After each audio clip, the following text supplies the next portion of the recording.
Convening all of the loyal members of the court and new members of the court, this is part 2 of our 2024 cruise year in review. Back in part 1, we did 14 through 8. So if you want to pause this, go watch that one and come back here. That would be awesome. While you're over there or while you're here, take a moment and please subscribe. It does mean the world to us, our creators. But it's late. What do you want from me? It does mean the world to us, creators, and I guess everyone's saying it doesn't cost anything. I'm not really sure why anyone would think it doesn't cost anything, but it doesn't. I'm not going to ask you to join a membership program or anything. There's no way I could make that commitment. You all know that. So subscribe. Please hit the like button while you're there and leave a comment after you watch the video. Or comment now. I don't know. Comment. Predict what I'm going to say. Go ahead and comment. On that, I will ask you, especially you loyalist members of the court, did you do your homework? I don't know. I'm filming this before that one went up, so I will find out. But if you need to pause this video and go finish it up, I will wait. Okay, I'm done waiting. All right, so number 7 through 1 of our 2024 cruise year in review. All right, I guess I should just do a reminder to everybody. 14 was Sun Princess, 13 was Carnival Elation, 12 Margaritaville Paradise, number 11 Utopia of the Seas, 12 Margaritaville Islander Second Sailing, 9 Carnival Firenze, and then 8 MSC Magnifica, which now leaves us 7 through 1. Since we started, bottom of the list, heading up. That's what we're going to do, no surprises. So my number 7 cruise of 2024, like I said, there are going to be some surprises on this list, and this one is going to be very familiar because you're watching it right now. My Yacht Club experience aboard MSC Seascape. Yeah, I know, the life we live. Yacht Club is only number 7. Well, for a variety of reasons. I will go into these in more detail in the final decree for Yacht Club, but I'll just summarize it by saying that the experience is wonderful. The food is the best thing. I'm sure you've seen that by now, but there's just aspects about the ship within a ship that, yeah. But if you do want a luxury experience it's easily accessible because it's on a number of ships sailing out of, Florida and New York and soon Texas and eventually, I guess, the West Coast whenever they get there, it is definitely an option. But for a variety of reasons, I will, MSC Seascape Yacht Club, number 7 for 2024. But who could have beat a Yacht Club experience? Oh boy. Number 6. And you know what? Again, a lot of surprises on this list. I know. And a lot of you are going to be shocked when you hear that my number 6 cruise for 2024 was my 4-day sailing aboard Disney Magic. I know. But like I said, there's some cruises that did not make number 7, that did not make top 7 because there was a lot of really stiff competition this year. And one of the reasons is this was my 2nd time aboard Disney Magic. So I'm not gonna say that she gets points deducted, but I like new things. I like new experiences, and that was a factor. But still, it's a Disney cruise, which I know number 6 now that I'm saying this, I feel like I'm oh, I'm sorry, Walt. Anyway, but this was my first visit to Celebration Key. That might have contributed to it. Celebration Key, maybe they're still working on it, but, there was just some, I don't know, I wasn't as impressed as I thought it would. I would say that if you have the opportunity to book a Disney cruise, pick one that goes to Castaway Key versus Celebration Key, especially if it's your first Disney cruise. If you are a regular Disney cruiser, then you can navigate, Lookout Key, just fine. But, with the pier and the tram ride, and it's just, things aren't grown in yet. It was just, I don't know. Like I said, I felt like it was at a Texas water park, for some reason. Maybe, when things get rolling, the foliage grows in, something like that. Yeah, maybe it'll be better. But for now, I would prefer Castaway Key. And I guess that's kind of the reason why number 6 is the highest, but Disney Magic is still a beautiful ship. That was my first Disney cruise, and I will remember her for a number of other reasons. But for 2024, that was number 6. But number 5, again, this is so tough. I spent a lot of time ordering this list because I just so many good cruises. Number 5 for 2024 was my, how long was it? 9 days. My 9-day Southern Caribbean sailing aboard Rotterdam. Wow. talk about a cruise that like impressed me, like out of left field. I was like, wow, this is actually pretty awesome. I went in with good expectations because I heard a lot about Holland America, a lot of good things about Holland America, but you know, I was expecting a more sedate experience, but definitely not. It was a very lively ship. I mean, it's a Caribbean cruise. It's a winter Caribbean cruise, so there's going to be a lot of activity. But yeah, I think, you know, Holland America really did a great job of providing an experience that I really enjoyed. And let me tell you, their food game was top notch. I don't really think I had a bad meal. We have, I think, number 2 burger still on Rotterdam. That the jerk burger or the Caribbean burger in the dining room for lunch one day. Oh my God, that totally out of left field. That was amazing. But the burgers they have like up by the pool were fantastic. And let me tell you, plus 9 for Holland America, you can get chicken wings, complimentary chicken wings by the pool. I know, how awesome is that? That's something you do not see every place else. They have chicken wings. I'm sorry. Yes, I know. Someone said, don't cut my hair, but no, don't worry. Not yet. But complimentary chicken wings? Wow, that is, that are from room service, because Disney had chicken wings on a room service menu. But yeah, that was totally awesome. And I did have it all, which it gave me gratuities, which is great. It gave me internet, although I did have to upgrade because the basic package is very basic. And the drinks, yeah, that's one thing that, you know, Holland is a weird thing. It's like 15 total, you know, between non-alcoholic, alcoholic. But to be honest, there was at least one night where I definitely went over, like, with everything, with water and coffee and in the bar. And I don't know, who knows? Maybe it's just on the honor system. I don't really know. But, you know, I was never refused. So it was a fantastic experience. The food is great. I will say, and I think I said this in one of the other videos, the music walk thing, I think it's way, way overplayed. And the venues they're associated with are like, I don't know, was the music written like on papyrus or something like that? I think maybe update a little bit. But yeah, it was just a fantastic cruise. Way exceeded my expectations, which is why Rotterdam, Holland America's Rotterdam, is number 5 for that year. Number 4. Now we're getting into the big boys. The 4 that were like really blew me away. Actually, Rotterdam's probably in there, but the 4 that really were like, wow. Number 4, again, surprises. Number 4 for 2024, Icon of the Seas. Yes, it lives up to the hype. It really, really does. Congratulations, Royal Caribbean. You have really knocked it out of the park with that ship. Every wonkiness of the other ships, especially like of the Oasis class, whatever, fixed. Everything was amazing. The layout of the ship, the venues, the crew was on point. It was still within our first couple of months, so the food was beyond anything I'd ever had on Royal Caribbean. The variety of food was beyond anything I've ever seen almost on every other cruise ship. I mean, obviously the size and everything really contributes to it, but yeah, they did a fantastic job. The kids menu, the kids menus, and in where the surf bar, no, whatever, all those little things. Oh my God, like the superhero like dinner. Oh my God, that was amazing. And you know, I really enjoyed the supper club. You know, it was pretty good, a little pricey, but yeah, it was definitely an experience. And just the overall, you know, the overall layout and vibe of the ship, they really did everything well. Like the parties in the atrium on the promenade, the location of the ice rink now, and oh my God, the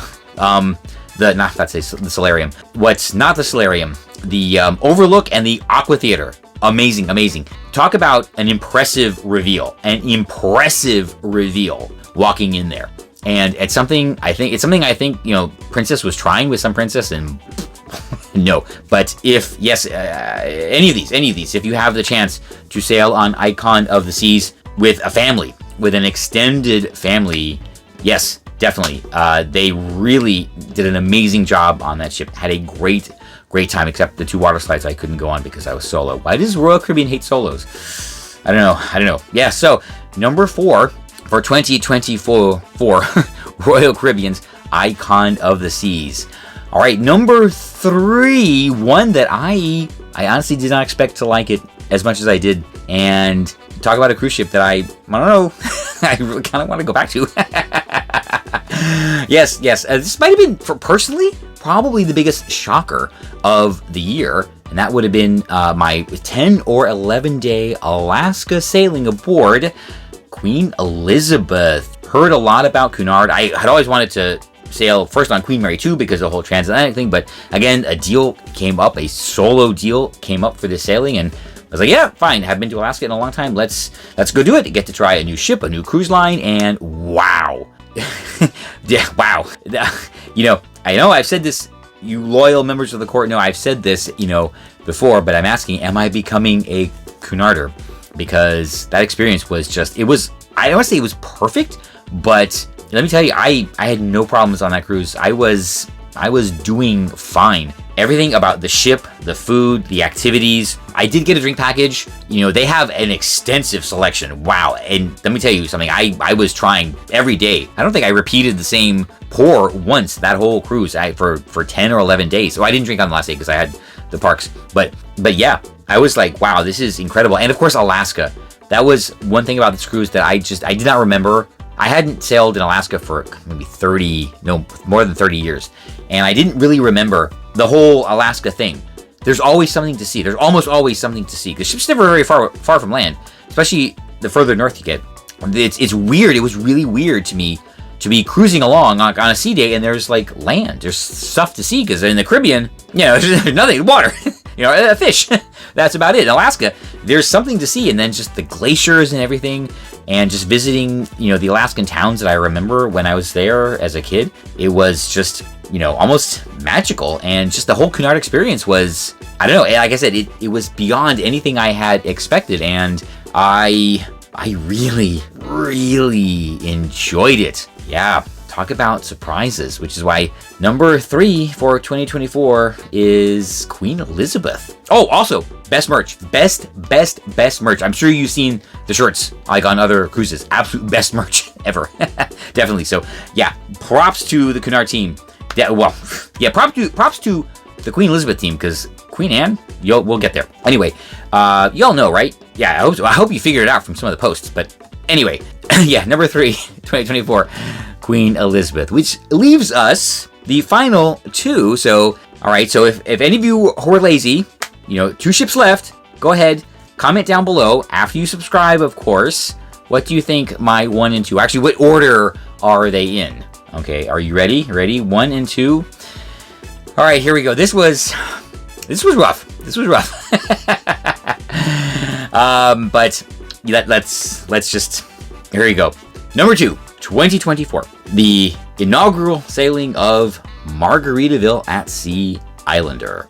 That was a fantastic cruise. That was a blast. For their inaugural cruise on a larger ship, they really knocked it out of the park. They had some issues. If you're watching the vlog series, well, if you haven't watched the vlog series, why haven't you? So go back and watch it. There were issues, but let me tell you something. The Margaritaville team that was on board, they did everything they could to make sure the guests were not impacted in any meaningful way at all. Other than a line, unfortunately, which is kind of hard to get around. But yeah, they were just, any issues, they were just like, we'll fix it. I had a bunch of weird stuff on the folio. They didn't even question it, which is fine.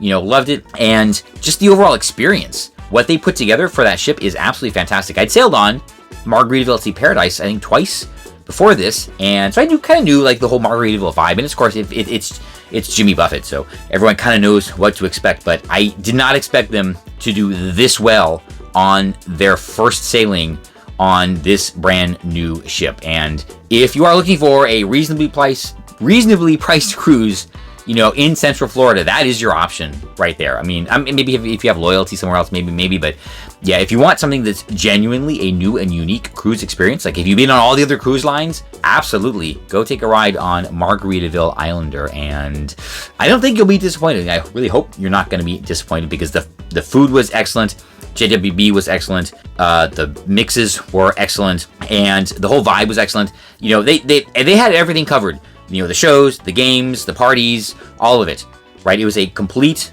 cruise experience, and for the first sailing from essentially brand new cruise company, they really got it together, and they did better than Royal Caribbean did with Wonder of the Seas, just saying. So yes, for just having a blast. Number 2 for 2024 was Margaritaville at Sea Islander inaugural sailing, which leaves number 1. You know, it's something that's just very special. You know, it's a type of cruise that I've wanted to do in a long time. I know people have been talking about it. I was like one of those like, oh, am I really going to like this type of cruising? And yes, for a lot of different reasons. I'll probably go into even more detail in the MSC Seascape Yacht Club final review. But when it came down to it, you all know where I'm going with this. There was really only one option for #1 cruise of 2024, and that was pretty much my birthday cruise aboard Explora I. It wasn't exciting, right? There were not action-packed dance parties late into the night. It wasn't a cruise filled with all the traditional activities. In fact, the only thing they really ever did that was traditional was trivia, and that was like only once per day.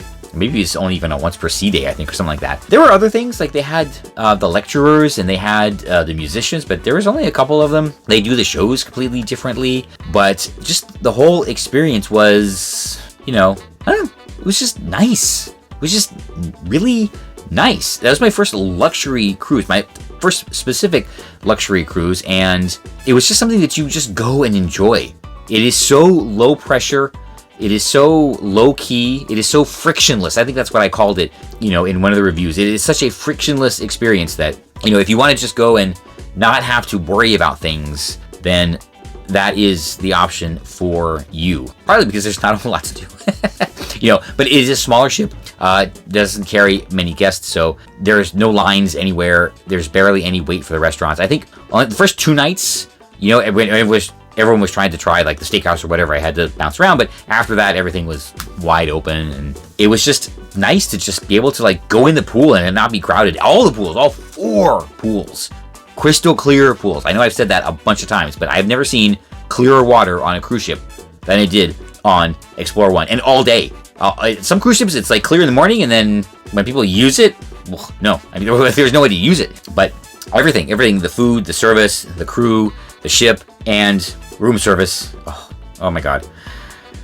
Oh boy. And one thing really special about that particular sailing was not so much the Panama Canal, because that was my 3rd transit through the new locks again, which is kind of a meh, but the stop to San Blas, which is something that not a lot of cruise ships can do. They're too big and they are very restrictive. The Panamanian government doesn't allow a lot of tourism there. So this was something very, very special. I was in one of the videos, and I didn't want to film too much because it felt kind of weird, because that's like right, you can't take a picture without literally filming into somebody's house, which I thought was kind of weird, but you know, well, whatever. But it was an experience that I know not many people will do. So that really added to the specialness of it. But just the overall experience on Explora Journeys, which was nice.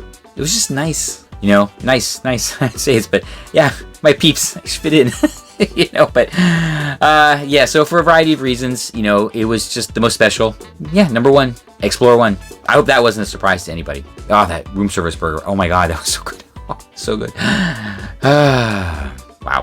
All right, so how did you do? I'm going to go and grade your homework after this, so I will know who are the loyalist members of the court. Okay.